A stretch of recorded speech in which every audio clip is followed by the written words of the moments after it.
La exploración espacial nunca es fácil, nunca lo ha sido y nunca lo será. El riesgo es el precio del progreso. 60 años de ensayo y error han marcado una clara trayectoria de nuestro progreso. Cada nueva misión se basa en la anterior. Los pioneros tenían que tener mucho valor. No entendíamos bien qué era el espacio. Hemos tenido que crear nuevas herramientas, abrir nuevos caminos y perfeccionar técnicas nuevas. La llevamos usando desde que la inventaron. La tecnología evoluciona, pero nuestro deseo de explorar nunca mengua. Es intrínseco a la naturaleza humana. Siempre queremos saber qué hay más allá. La era espacial solo tiene unas décadas y hemos creado un robot que revela los de un mundo lejano. Si todo sale bien, vais a ver cosas alucinantes. El Curiosity arroja luz sobre Marte, representa la suma de medio siglo de experiencias en el espacio y da pistas sobre el futuro. El primer humano en pisar Marte lo hará a hombros de auténticos gigantes. Viajes espaciales hacia lo desconocido. T-minus 10, 9, 8, 7, 6, 5, 4, 3, 2, 1. Main engine start, 0, and liftoff of the Atlas V with Curiosity. Desde Cabo Cañaveral han despegado cientos de cohetes, pero este emprende una misión de proporciones épicas para enviar un robot único llamado Curiosity.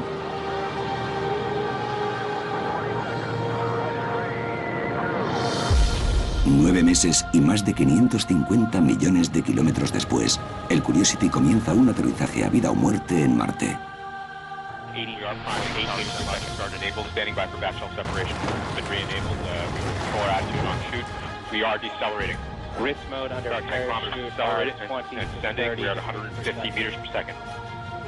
Décadas de trabajo y millones de dólares penden ahora de un hilo.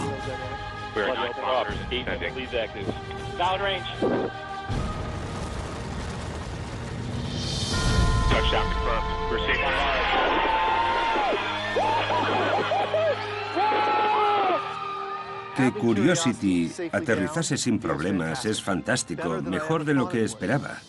Ni siquiera podía soñar ni imaginar cómo sería, pero es fantástico. Fantástico de verdad. Ahora, las 17 cámaras, 10 instrumentos científicos y 2 ordenadores del Curiosity están listos para llevarnos donde nadie ha ido antes. Puede recoger muestras, prepararlas y analizarlas en un laboratorio que hay dentro del cuerpo del rover. Es un avance técnico muy notable. El Curiosity es una máquina muy importante del siglo XXI, pero nunca podría haber existido de no ser por las lecciones aprendidas a la fuerza mediante ensayo y error en el siglo XX. Los pioneros espaciales tuvieron que resolver los riesgos explosivos del lanzamiento, lo complicado de surcar el espacio profundo y el atenazador drama de aterrizar de forma segura en mundos desconocidos. Estos y más avances hicieron posible el Curiosity. También hicieron esto posible que un geólogo explorase Marte desde un banco del parque. John Grant es uno de los ingenieros líderes del equipo Curiosity. Cada día el Curiosity envía datos desde Marte y John y sus compañeros deciden las próximas instrucciones del rover. Es como un sueño hecho realidad, lo de poder ver la superficie, rocas interesantes, sitios fascinantes, y conducir por ellos para evaluar y analizar las rocas, para descubrir cómo es la superficie y cómo ha evolucionado con el tiempo. Las rocas de Marte han evolucionado a lo largo de miles de millones de años. La revolución de la tecnología espacial que nos ha dado al Curiosity solo tiene décadas. Que el laboratorio científico de Marte haya pisado la superficie y llevado a cabo la investigación es el fruto de muchos años y misiones anteriores. Apenas 55 años antes, el Curiosity era cosa de ciencia ficción. Nada de viajar miles de millones de kilómetros a Marte. En 1957 ni siquiera habíamos ido aún al espacio. Todo eso cambió el 4 de octubre.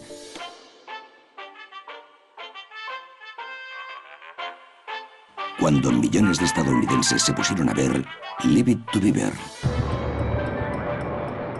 Aunque el nuevo programa provocó carcajadas por todo el país, otro programa nuevo, muy distinto, también iba a hacer historia. El Sputnik. La Unión Soviética había lanzado el primer satélite artificial. Era como una pelota de playa con 4 antenas saliendo. Muy primitivo. Tenía una radio a bordo y ya está, pero cumplió. Y entró en órbita. La señal de una sola nota que envió el Sputnik desde los cielos pilló a Estados Unidos desprevenido. Para la gente de nuestro país fue toda una sorpresa. No nos lo esperábamos, salió de la nada. No teníamos ni idea de que estaban preparados. El Sputnik fue lanzado en mitad de la amarga Guerra Fría entre los Estados Unidos y la Unión Soviética. Los dos bandos intentaban llevarse el resto del mundo a su bando, a su visión del futuro, y la Unión Soviética podía estar más avanzada tecnológicamente y demostrar que su camino hacia el futuro era mejor. Fue el comienzo de lo que se conoció en los 60 y aún se conoce como carrera espacial. Apenas 2 meses después, Estados Unidos se apresura a contestar al Sputnik con un cohete experimental llamado Vanguard.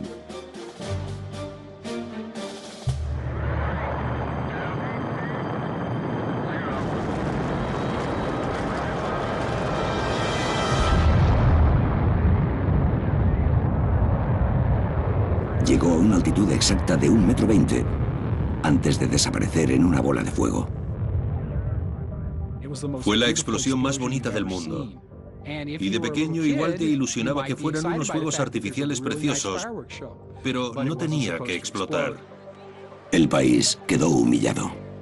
Lo del Vanguard fue un desastre total. Los medios lo apodaron Kaputnik, Fallobnik, cosas así. Y se burlaron de él.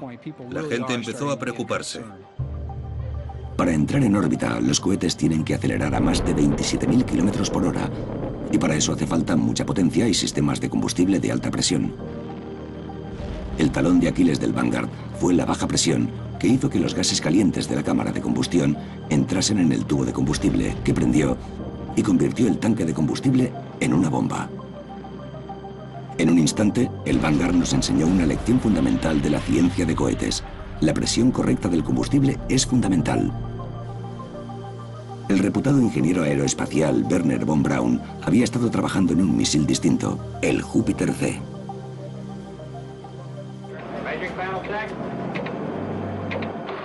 Tan solo 4 meses después, un Júpiter C modificado salió rugiendo hacia el espacio, llevando el primer satélite americano, el Explorer.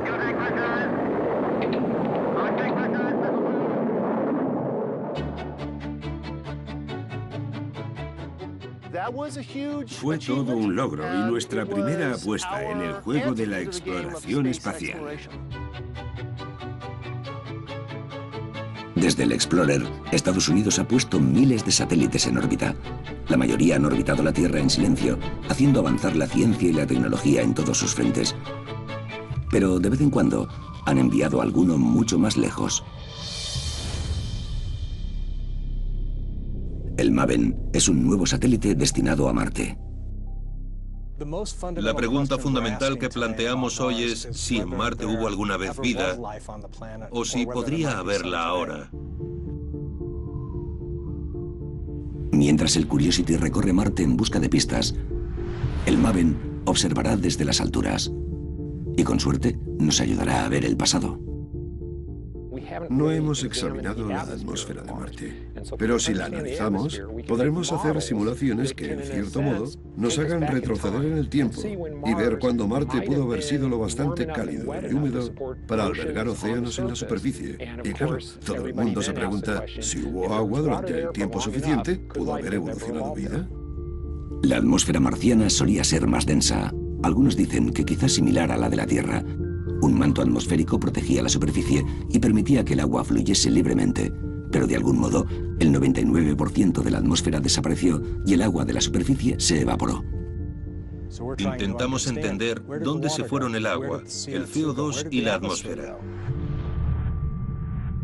Descubrir qué pasó en Marte podría darnos pistas del futuro de la atmósfera de la Tierra.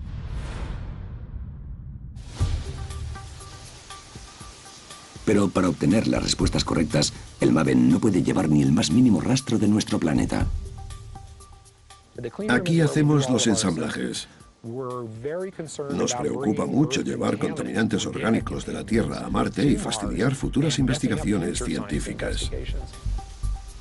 El MAVEN es unas 60 veces más grande y complejo que el Explorer, pero mucha de su tecnología pertenece a la época de nuestros primeros satélites. Muchos de estos objetos tienen mucha historia, son parecidos a los que usábamos antes. Cada misión se basa en las anteriores. Es una versión distinta de lo que hemos hecho antes, pero todo va en la misma línea. Y aunque el hardware ha evolucionado, los principios del lanzamiento del MAVEN y de guiarlo por el espacio han cambiado poco. De hecho, despegará desde el mismo sitio de lanzamiento y con tecnología similar a la del Explorer en 1958. Y el equipo lo seguirá con el mismo entusiasmo. Yo era muy fan de Star Trek y ahora construyo naves espaciales para ir a otros planetas, así que mejor imposible.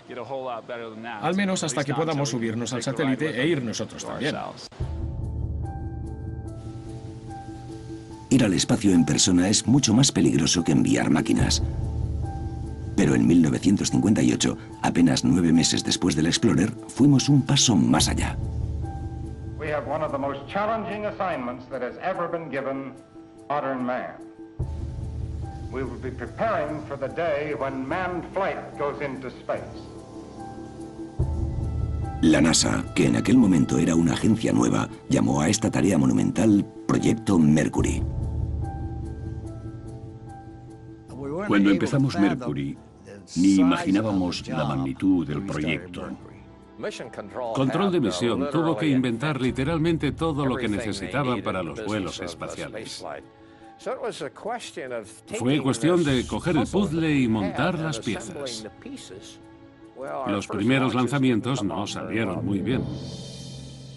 Los vehículos de lanzamiento que teníamos en el proyecto Mercury tenían una fiabilidad del 50%, o sea que explotaban una de cada 2 veces.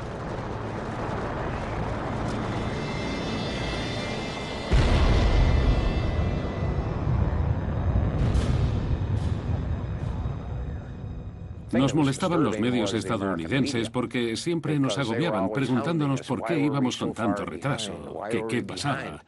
Pero si vas a poner a una persona a bordo de toneladas de explosivos, no es posible cometer errores. Pero cometer errores sí que era posible. No solo los ingenieros tenían que estar en plena forma, también los pilotos.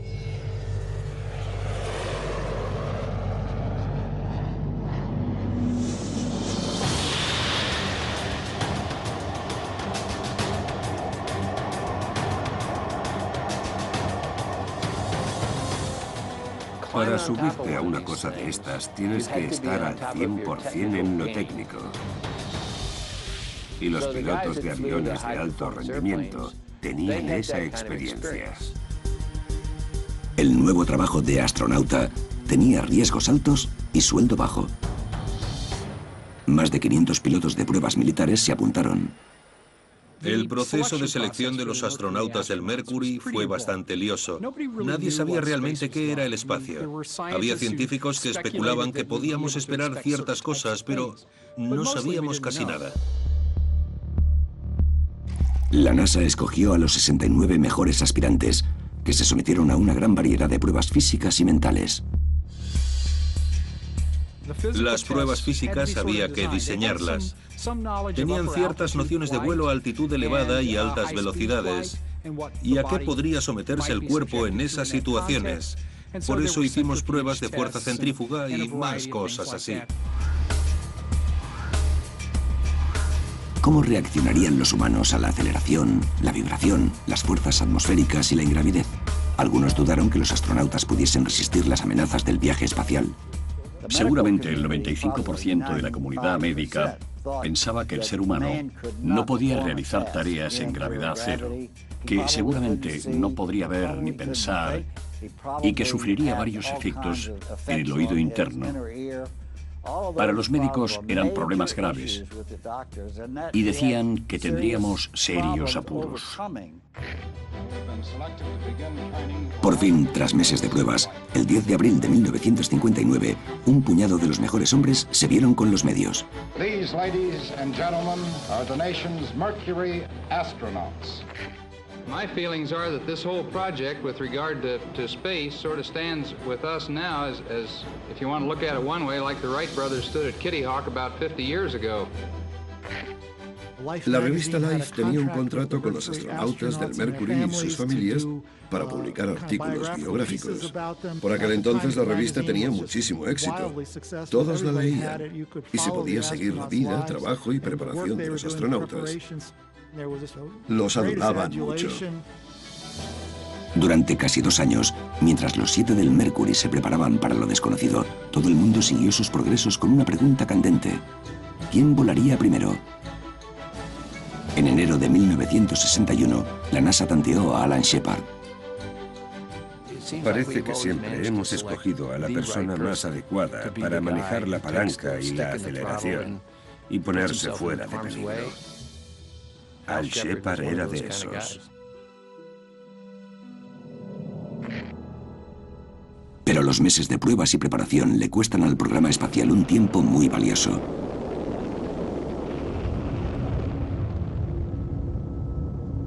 El 12 de abril de 1961, el cosmonauta soviético Yuri Gagarin se convirtió en el primer hombre en el espacio y el primero en orbitar la Tierra. Que Gagarin fuese el primero fue una decepción e hizo que volviésemos a cuestionarnos si la Unión Soviética estaba más avanzada.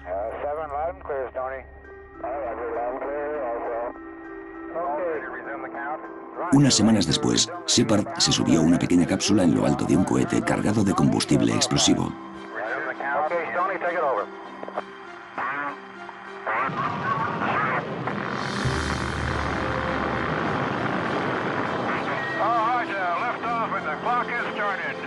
Por fin, más de 35.000 kilos de combustible catapultan a Shepard a más de 180 kilómetros en lo alto de los cielos de Florida, hasta el borde del espacio.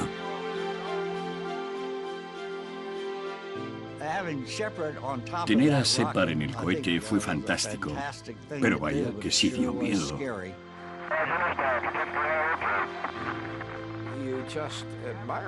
Hay que admirar a alguien capaz de asumir los riesgos que entrañaba esa primera misión.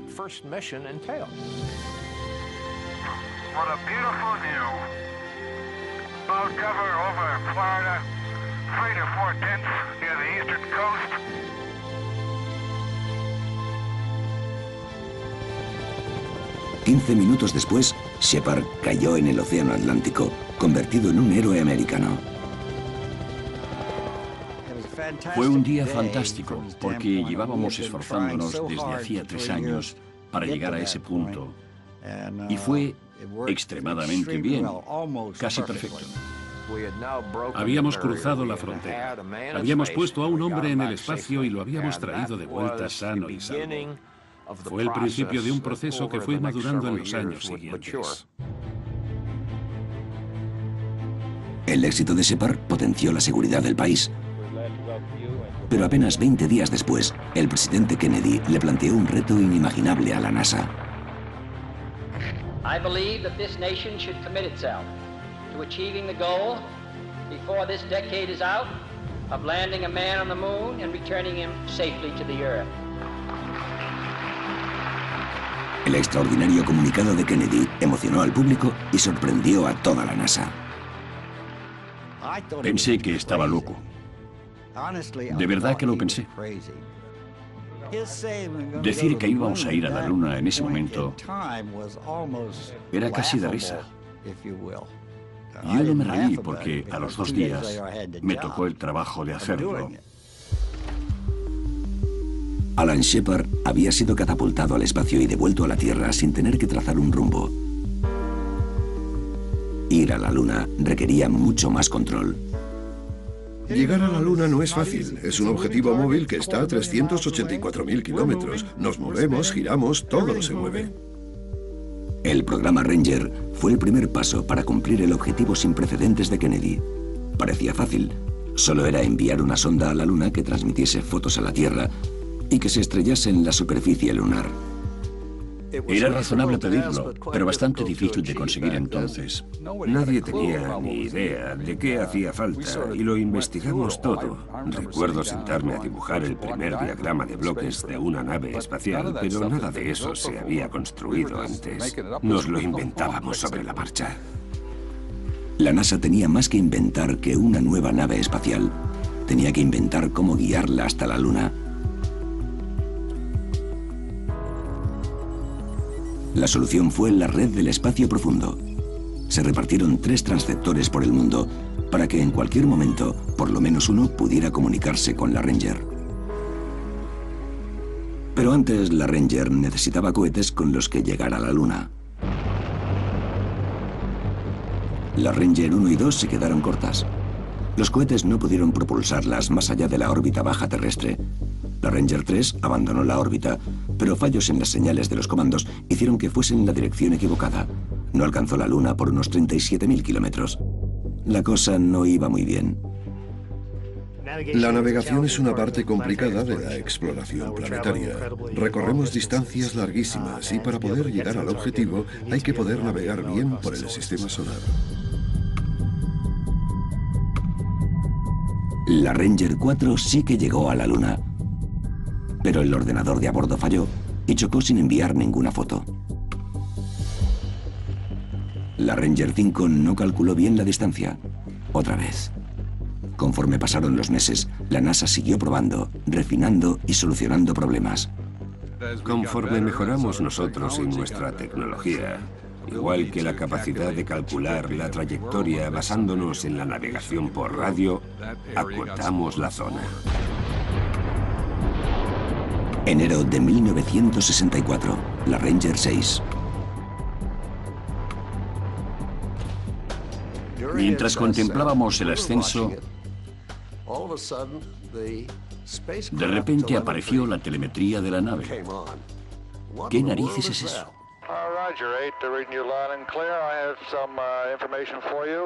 La nave había amplificado la potencia de los sistemas eléctricos prematura y misteriosamente, y luego los había apagado. Tras pasar la etapa de impulsión, la Ranger 6 se aproximó a la Luna con 6 cámaras de vídeo para grabar el impacto histórico. No video. Roger. Still no video. Roger.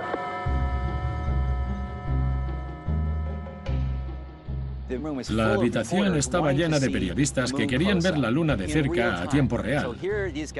Y van estos tíos y mandan vehículos a la Luna, pero no hay fotos. El cacharro se estrella y dicen, ¡ay, otra vez no! Tardaron meses en saber qué había pasado. Cuando los motores de impulsión del Atlas se apagaron, una nube de plasma caliente recorrió todo el vehículo así y quemó los 2 transmisores. La misión de la Ranger parecía superar las capacidades de las mejores mentes de la NASA. 3 largos años, 6 naves, 0 éxitos.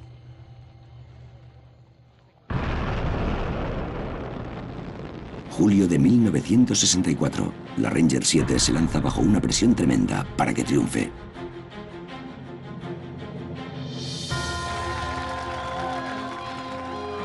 Por fin impacta en la Luna según lo planeado y envía las primeras fotos de cerca de un paisaje alienígena. Finalmente, la costosa y sufrida misión de la NASA estaba compensando. Ojalá hubiese estado allí entonces, porque era como el salvaje oeste de la exploración espacial. No entendíamos bien qué era el espacio. Así que los pioneros tenían que tener mucho valor porque tenían que hacer ensayo y error, aprender de los fallos y perseverar. La perseverancia ayudó a crear tecnología moderna que ahora damos por hecha. La Ranger 7 envió imágenes de vídeo a más de 380.000 kilómetros codificándola en información numérica que se decodificó en la Tierra. Este avance en el procesamiento de imágenes es el núcleo de la tecnología actual de imágenes digitales. Y lo más importante, la Ranger nos enseñó a lanzar algo a través de la inmensidad del espacio y acertarle a un objetivo en movimiento, Ahora solo se nos da mejor. Usamos radiotelescopios para saber dónde está la nave y desde la observación terrestre corregimos la trayectoria para dar en el clavo. Marte está a 400 millones de kilómetros de la Tierra, pero podemos tomar medidas lo bastante precisas como para que cuando lleguemos allí sepamos dónde estamos con un margen de un par de kilómetros. Cuando el éxito de la Ranger, la meta de la NASA era guiar una nave tripulada a la Luna. Paso a paso. En febrero de 1962, John Glenn se subió a una pequeña cápsula en el lanzamiento espacial del tercer Mercury. Su misión era orbitar la Tierra. Godspeed, John Glenn. 10, 9, 8, 7, 6, 5, 4, 3, 2, 1.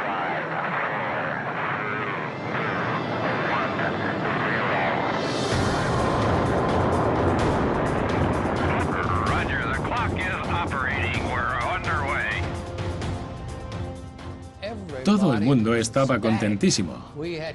Había gente fuera, vino todo el mundo. El país se paró porque lo ponían en directo por la televisión.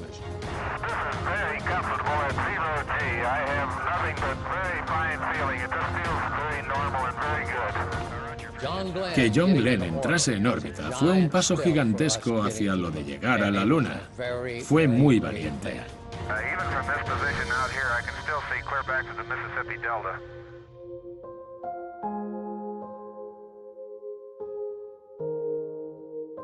Glenn volvió a la Tierra convertido en un héroe, y de repente que alguien viajase a la Luna parecía posible. Algunos ya buscaban el próximo destino.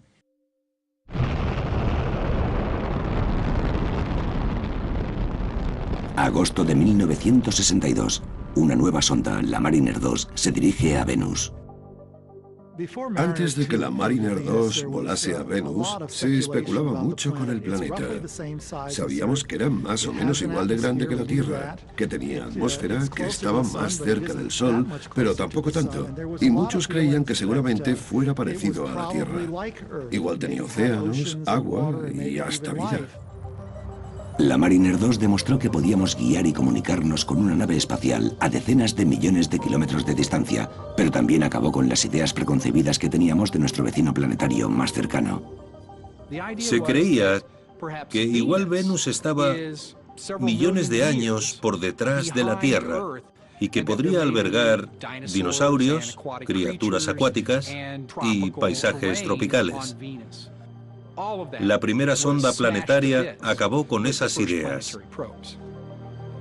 Las noticias que envió la Mariner fueron sorprendentes y desoladoras.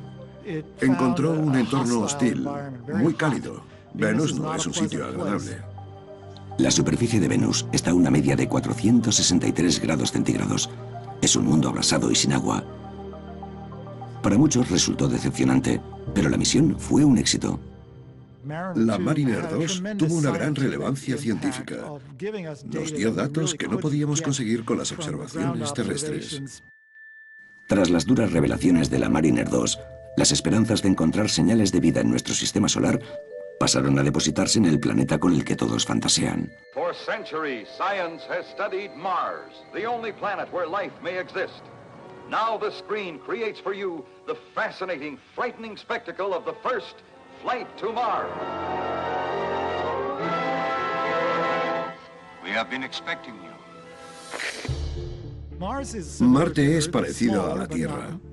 Más pequeño, pero tampoco mucho.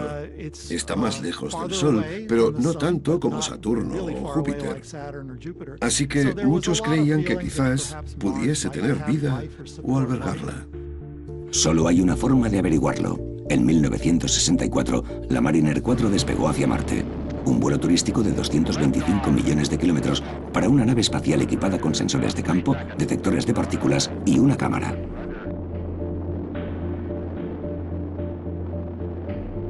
Esta fue nuestra primera oportunidad de ver Marte de cerca. Siglos de especulación estaban a punto de enfrentarse a la cruda realidad. Una de las cosas que mostró claramente es que Marte se parece mucho a la Luna. Hay cráteres. Y los medios publicaron historias devastadoras con titulares como «Marte está muerto», lo que sorprendió a mucha gente. Pero las fotos de la Mariner daban indicios de marcas en el suelo dejadas por agua líquida. Quizás cuando hubo agua, Marte albergó formas básicas de vida. El primer vistazo a Marte que nos ofreció la Mariner nos hizo pararnos a pensar un poco más en lo que estábamos viendo y en cuál sería la mejor manera de explorar Marte para entender cómo había evolucionado con el tiempo. Estas dos primeras sondas planetarias cambiaron totalmente nuestras expectativas, además de demostrar que podíamos explorar mundos lejanos. Es asombroso que en esas primeras misiones se encontraran entornos que nunca se habían documentado antes. Imaginad a esos ingenieros con esos retos extraordinarios para diseñar un sistema que pudiese funcionar en entornos desconocidos. Gracias a las sondas y rovers enviados antes que él, el Curiosity llegó listo para desenvolverse en el duro entorno marciano con transporte, herramientas y vista mejorados. Las imágenes que obtuvimos gracias a la Mariner 4 eran muy rudimentarias. Las que hay hoy son muchísimo más sofisticadas que las que podíamos conseguir en esos primeros años de exploración planetaria. Mi cosa favorita del Curiosity son esas cámaras tan fantásticas. Tiene la Mali, una lente que hace planos cercanos y saca imágenes de la superficie en una resolución increíble. La Mardi, para el descenso, que nos dio esos vídeos de la separación del escudo térmico. Me encanta. Y tiene esa lente M100 en la Mastcam para sacar fotos súper ampliadas de la lejanía. La imagen que forma de Marte me da ganas de ir. Las imágenes son impresionantes, no solo por su nitidez, sino por la información que nos dan sobre cómo se refleja la luz con las diferentes longitudes de onda en la superficie. Nos habla de su composición. Puede perforar rocas individuales, recoger muestras, prepararlas y analizarlas en un laboratorio que hay dentro del cuerpo del rover para hacer investigaciones mucho más a fondo de lo que hay en la superficie. El instrumental del Laboratorio Científico de Marte nos da mucha información que se puede usar para comprender Marte y sus implicaciones para las exploraciones futuras humanas. Pero antes de que el Curiosity pudiera explorar Marte, esos magníficos instrumentos tuvieron que sobrevivir a todo un viaje. El lanzamiento, 9 meses de viaje espacial y luego pasar de ir a más de 20.000 kilómetros por hora a aterrizar suavemente por su cuenta. Para conseguirlo, el Curiosity les dio un uso poco común a los cohetes de control para ajustar la dirección y la velocidad.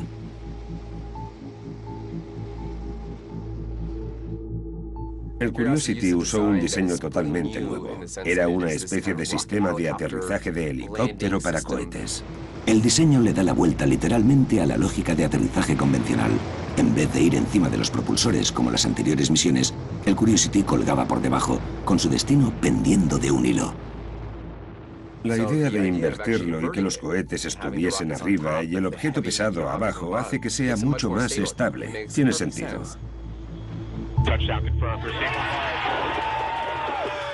El aterrizaje del Curiosity se basó en tecnología propulsora desarrollada por la NASA en los 60 durante la carrera a la Luna. Los exitosos aterrizajes actuales nos malcrían y hacen que creamos que son fáciles. Pero no lo son, y a principios de los 60 nunca se habían hecho antes. No podíamos enviar hombres a la Luna sin una forma de frenarlos y hacer que aterrizasen de forma segura. Pero la NASA tenía un plan, el programa Gemini. Gemini se diseñó para desarrollar y poner a prueba la tecnología necesaria para llegar a la Luna. Era un puente entre ser principiantes y saber lo que hacíamos en el espacio.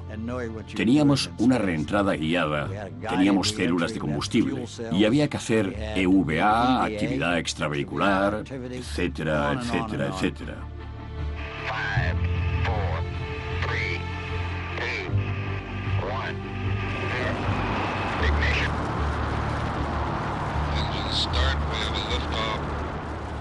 Gemini lanzó 10 vuelos orbitales tripulados en 1965 y 1966. Sus avances fueron impresionantes.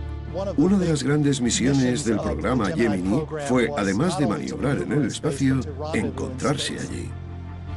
Es más fácil de decir que de hacer. En el espacio, la velocidad afecta a la altitud de vuelo.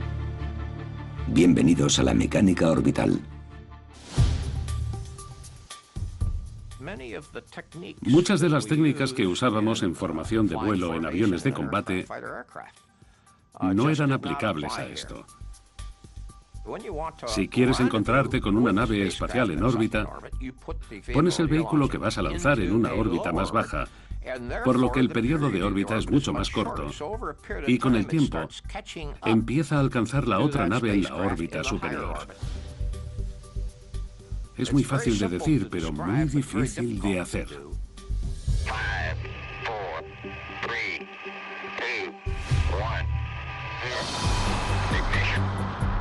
El 4 de diciembre de 1965, los astronautas Frank Borman y James Lovell entraron en órbita a bordo del Gemini 7.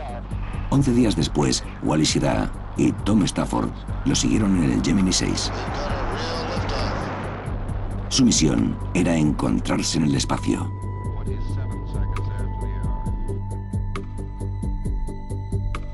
Apenas 3 horas después de abandonar la Tierra, el Gemini 6 se acercó a Lovell y Borman. El Gemini 6 venía por debajo para la etapa final y veíamos los propulsores en marcha. Se acercaban lentamente y el radar mostraba su velocidad. Se acercaban lentos y luego se pararon.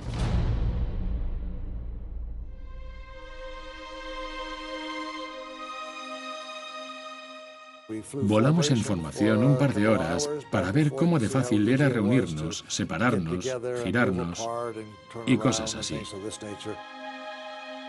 Conseguir que 2 naves espaciales bailasen alrededor la una de la otra en órbita requirió un control de velocidad y dirección muy ajustado en cada nave. Las cápsulas de los Gemini contaban con pequeños propulsores que tras meses de práctica en tierra permitieron este nivel de control. El Gemini 6 y el 7 se pusieron a 30 centímetros de distancia, dando a luz al pilotaje de naves espaciales. Las naves estaban una al lado de otra, sacando fotos de la tripulación. Estaba claro que si las 2 naves hubieran tenido un sistema de acoplamiento, cosas que no tenían, podrían haberse acercado y acoplado.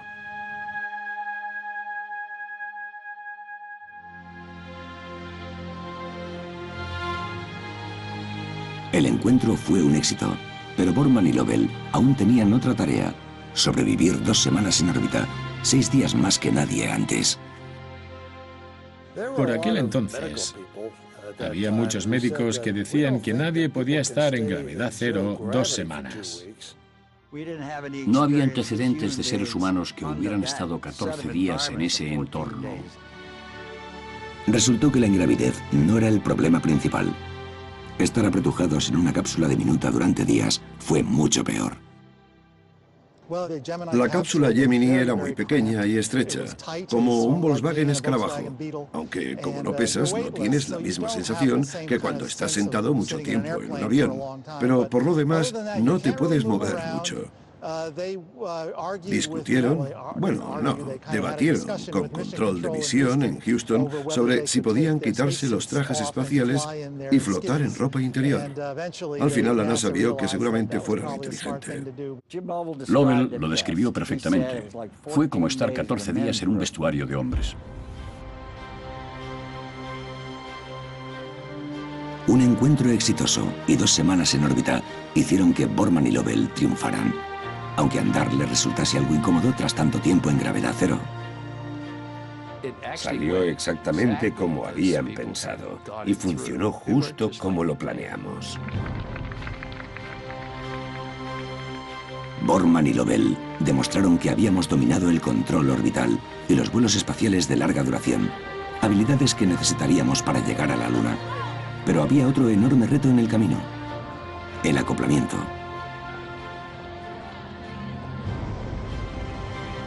La estrategia de alunizaje requería una cápsula de mando con un módulo de aterrizaje que se separaría una vez en la órbita lunar.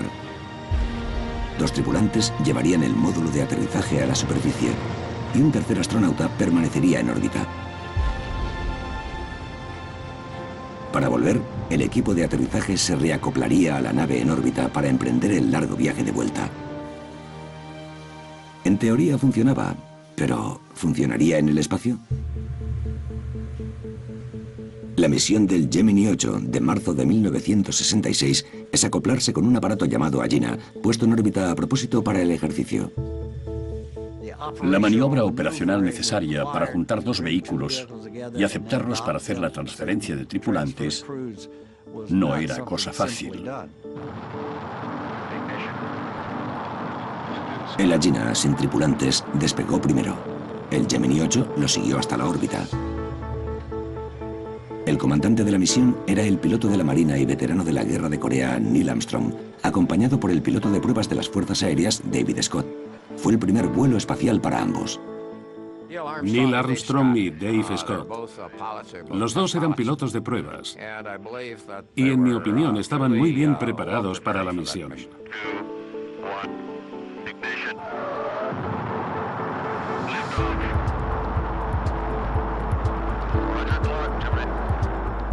Cinco horas después del lanzamiento, el Gemini 8 encontró a la Agena en órbita. Armstrong y Scott se acercaron para acoplarse.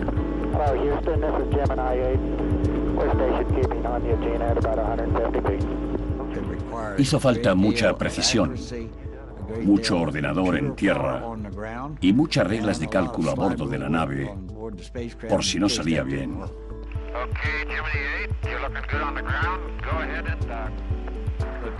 Fue un acoplamiento impecable. Pero poco después, la nave empezó a virar. La cosa empezó a dar miedo. Los tripulantes creyeron que había un problema con el Agena.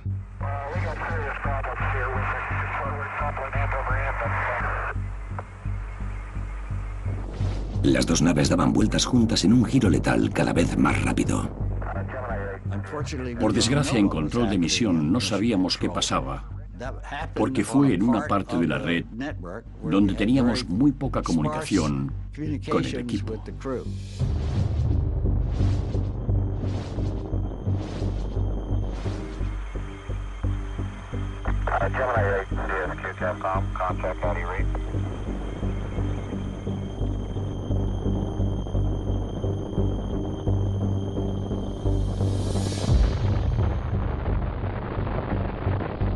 Armstrong se desacopló de la Agena, pero eso solo empeoró las cosas.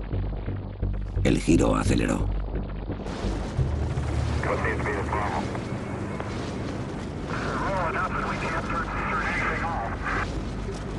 Did he say he could not turn the Agena off? No, he says he is separated from the Agena and he's in a roll and he can't stop it. La nave iba a 400 revoluciones por minuto. Normalmente, el cerebro deja de funcionar sobre las 350. La tripulación vivía a tiempo prestado. Sus vidas dependían de entrar en acción de forma inmediata y resuelta. Al borde del desmayo, Armstrong inició la secuencia de vuelta a la Tierra de la cápsula, con la esperanza de que detuviese el giro. Control de misión contuvo el aliento. Funcionó. Neil dio una respuesta tremenda al problema. Todos sabíamos que Neil era un gran piloto, pero lo confirmó. Pese a los problemas, el Gemini 8 demostró que era posible hacer acoplamientos en el espacio.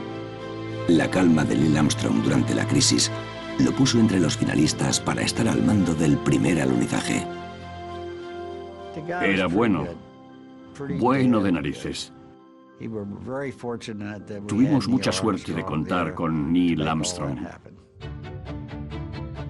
Las maniobras de dirección, acoplamiento y liberación estrenadas en el programa Gemini fueron hitos vitales en el proceso de hacer aterrizar gente y máquinas en otros planetas. Durante el programa Gemini llevamos a cabo encuentros desde toda clase de direcciones y todo tipo de maneras. Se nos da bien. Gemini fue lo que nos abrió puertas por todos lados, casi siempre. Pero tras los avances del programa Gemini, quedaba una pregunta que las misiones en órbita terrestre no podían responder. ¿Era seguro aterrizar en la superficie lunar?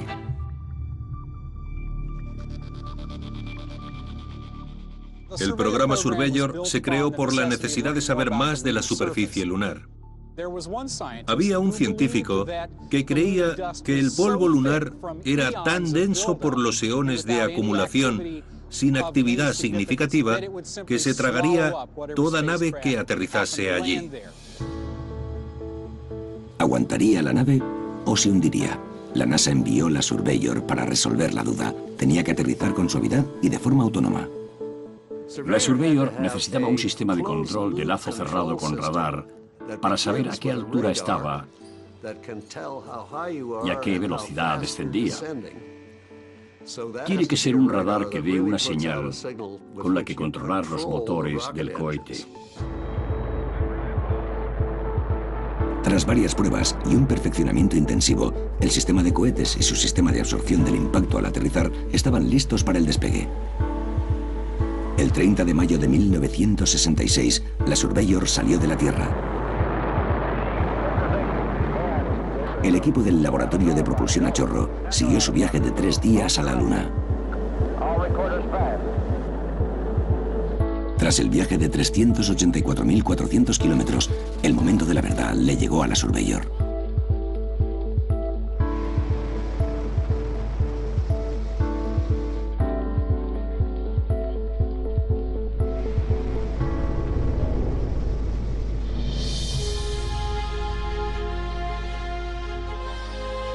La NASA triunfó. La Surveyor demostró que la Luna podía aguantar una nave espacial. Si la Surveyor se hubiera hundido, la cosa hubiera sido muy distinta. También demostró que podíamos hacer aterrizar vehículos en otros planetas de forma segura. La Surveyor dio ejemplo de cómo aterrizar en cuerpos celestes. La Surveyor llevó a cabo una tercera tarea crucial. En las 6 semanas que le duró la batería, envió 11.000 fotos de la superficie lunar con un nivel detallado de mapeado interplanetario que hoy damos por hecho. La tecnología ha evolucionado. Algunas se ha quedado prácticamente igual, pero otra ha dado un salto cualitativo. Y mis colegas de aquellos tiempos y yo estamos muy contentos de haber puesto algunos cimientos. Sin esos cimientos, un programa tan ambicioso como el Curiosity nunca hubiese despegado. Las Surveyors y sus aterrizajes representan el tronco del árbol genealógico de los sistemas de entrada, descenso y aterrizaje, como los llamamos hoy. El aterrizaje preciso del Curiosity preparó el escenario para realizar nuevos descubrimientos si el rover consigue llegar a su tentador objetivo. El Laboratorio Científico de Marte ha aterrizado en el cráter Gale, donde fuimos porque hay una acumulación de 5 kilómetros de alto de materiales compuestos y sedimentos en el centro del cráter. Para llegar a esta roca expuesta, el Curiosity podría tener que escalar alguna que otra roca. Su clon terrestre está haciendo un recorrido de prueba en un terreno parecido. Bien, este es el rover de prueba Curiosity en el patio de Marte del Laboratorio de Propulsión a Chorro. Vamos a hacer unas pruebas de autonavegación, que es la capacidad de conducción autónoma del Curiosity. Usa las cámaras de la parte inferior frontal del cuerpo y de arriba en el mástil, que son estéreo, para sacar imágenes y darle al rover percepción de profundidad y que pueda medir la distancia hacia todos los peligros y obstáculos que tiene delante. Los actuadores de dirección en las ruedas de cada esquina le dan al Curiosity una maniobrabilidad excepcional, y estas están especialmente diseñadas para el entorno marciano. Son ruedas de metal con bandas de rodadura para agarrarse a los distintos terrenos por los que tendremos que pasar. Cuestas, arena, sobre rocas, y son muy resistentes. Va a centímetro con 4 por segundo. O sea, a unos 50 metros por hora. Tarda tanto porque no puede ir más rápido. Tiene que sacar fotografías a cada metro para detectar los peligros que tiene delante y escoger una ruta segura. La NASA espera que tantas pruebas sirvan para que el viaje por el cráter Gale sea exitoso, porque en Marte las rocas no son simples obstáculos. Podrían ser ventanas a la historia marciana. Esperamos que podamos analizar esas capas y entender algo más de las condiciones cambiantes de Marte a lo largo del tiempo. Si todo va según el plan, El Curiosity trabajará sin descanso en los años venideros, cubriendo terreno nuevo y resolviendo acertijos científicos. Cuando veo lo que hace el Curiosity, me siento afortunado de haberlo vivido. Es una misión fantástica que acaba de empezar. Si todo sale bien, vais a ver cosas alucinantes. El Curiosity personifica mucho de lo que ha conseguido la NASA en más de 50 años de exploración. Un intenso lanzamiento observado sin pestañear y con ilusión. Una travesía segura por la fría oscuridad del espacio y un aterrizaje suave en una superficie que apenas comprendemos. Nuestro próximo viaje es casi demasiado audaz como para imaginarlo. La idea de que algún día podamos ir, recoger las rocas y hacer la exploración en persona es intrigante. Y si hubiese alguna posibilidad de poder formar parte de ello, querría que me eligiesen.